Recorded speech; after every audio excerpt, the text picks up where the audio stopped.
Warganet meragukan efektivitas Satuan Tugas Barang Impor Ilegal. Hal itu terekam dalam analisis respons masyarakat di akun X oleh lembaga Indef. Wakil Direktur Indef, Eko Listianto menjelaskan pihaknya mengumpulkan 2.136 perbincangan di X periode 26 Juli hingga 6 Agustus 2024. Hasilnya 64,09% warganet skeptis Satgas Impor bisa bekerja efektif untuk mengatasi impor ilegal. Hal ini berkaca dari kebijakan pembentukan Satgas sebelumnya yang dirasakan tidak memberikan efek signifikan. Penggerebekan gudang barang ilegal pun menuai kritik karena dinilai cuma mengincar bagian hilir dari rantai perdagangan barang ilegal. Sebagian 40% lebih masih percaya begitu ya.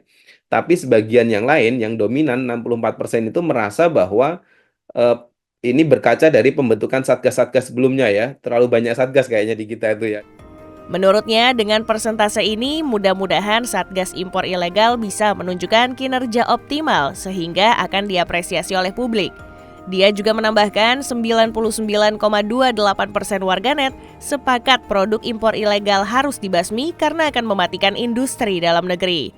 Di sisi yang lain, warganet juga mempertanyakan kenapa produk ilegal tersebut bisa lolos dari pengawasan Direktorat Jenderal Bea Cukai Kementerian Keuangan.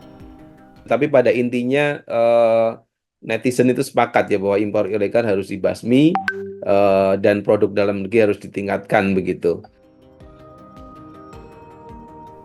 Sebelumnya, Kementerian Koperasi dan Usaha Kecil Menengah bilang Indonesia alami kerugian besar akibat serbuan impor ilegal.